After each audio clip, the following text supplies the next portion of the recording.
Episode 510, Money Talks. "Hello, Mrs. Hall," Alex said as he watched Caroline walk into the store. Part of him wanted to say he was sorry about Neil, but the picture he had seen earlier was fresh in his mind. It had cooled whatever sympathy he might have shown. Caroline's face didn't show a trace of sadness. If she were mourning her husband, she was hiding it well. She looked surprised to see Alex. "I know this young man," she said, opening her handbag. "If it means we can drop this, I'll pay for the unicorn." She wrote a check and handed it to the woman. "You can go now," she said, gesturing for the woman to leave and ignoring her gratitude. Caroline turned to Alex and said, "What's the matter with you? Don't you have any respect? And accusing that woman of being some kind of swindler? That unicorn was bought here this morning. I saw it with my own eyes. You're both adults, so I would expect you to have better manners. If you're so careless with other people's things, you should be ready to do whatever you can to make it right. Even if you can't afford it, you bite your tongue and pay it back in installments. This is a fact of life." Clearly you could never afford anything like that, but accusing that woman of trying to swindle you so you don't have to pay her back is ludicrous. You should be ashamed. Do you understand?" Caroline curled her lips in scorn. "And to think that your generation wonders why you can't get anywhere in life." "Ma'am, I didn't break anything," Debbie said. "I'm sure of it. And it's not like I'm just sitting on $50,000. You didn't have to pay for it." "Oh, forget it," Caroline scoffed.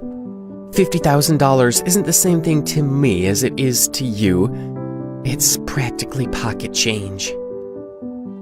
Caroline looked her up and down. Debbie was dressed simply, like any other young woman her age, while she was wearing an expensive suit and was dripping with diamonds. "I'm the one who buys everything for Joe," she said. "I can't believe my son's friends are so common." She looked at Alex and Debbie as if they were scum. "That money wasn't for you, so forget about it," she said. "It's disgraceful that my son associates with you. I expected better of you, Alex. While you were at school, I thought you showed some signs of decent breeding.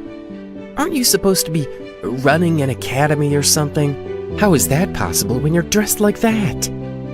She gestured at Alex's clothes. It was true that his clothes were cheap. He had bought them at thrift shops. Considering how often someone tried to stab or shoot him, it seemed like a good idea. "Do you even know what $50,000 is?" she asked. "It's like $50 for me. You can't even comprehend having access to that kind of money. It's not like you're still out chasing girls and wandering around every day. You should try getting real work. Even setting up a stall on the street is better than being a bum." Caroline had been ranting at them for some time, and Alex was confused and annoyed.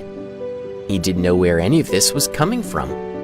He had always been polite to her on the rare occasions that their paths crossed for Joe's sake, and he had never really thought of himself as an outsider.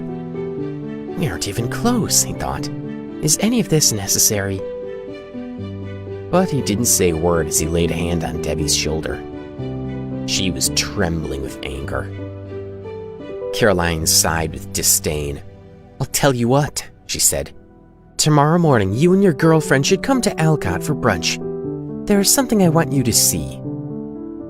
She had clearly despised Alex for a long time, so her sudden invitation confused him. But he accepted it as graciously as he could. She may be a snob, but she's still Joe's mother, he thought. Maybe this invitation is for his sake somehow. It was possible that Caroline would know that Joe's friends would want to be with him after losing his dad. The next morning, Alex arrived at the Alcott alone. He was curious to know what Caroline wanted from him. "Joe posted a message on social media announcing that Neil's funeral's today, so why does she want to meet with me now?" he wondered. He had come mostly to see what the eccentric woman had to say. Alex was escorted to a luxurious private dining room. Caroline was already seated with several well-dressed people at a large table. The atmosphere was warm and cheery. Everyone seemed to be chatting, laughing, and having a good time. At the head of the table, Caroline was radiant, fresh and full of life. You would never know that her husband just died, he thought. Beside Caroline sat the man from the shop the day before, the same man from the picture he had seen on Debbie's phone. He looked like he was enjoying himself. Alex noticed his hand resting on Caroline's thigh. Alex was shocked to see Joe sitting on the other side of her drinking coffee in silence, looking melancholy and emaciated. He had lost so much weight in a short period and had heavy dark circles under his eyes like he hadn't slept in weeks. It was obvious that the death of his father had taken a toll on him. Neil's death had been ruled a robbery homicide. The official story was that Harvey had broken into the house and killed Neil as he tried to protect his family. His death was being lauded as a noble sacrifice. "Alex!" cried Caroline with a cheerful laugh. "I'm so happy you came." She stood up to greet him and said, "Sit wherever you like." If she noticed that Debbie was not with him, she gave no sign. Joe saw Alex, but his face was blank. He nodded at him and laughed sharply before lowering his head over his coffee. His face went blank again. "Isn't the funeral today?" Alex asked Caroline. The celebratory air made him feel uneasy, and seeing Joe there was troubling. "That was earlier," she said. "Tomorrow morning he'll be cremated. We'll sprinkle his ashes before sunrise so that our lives will have a new beginning the next day." "It's just that Joe told everyone online that it would be later today," Alex said.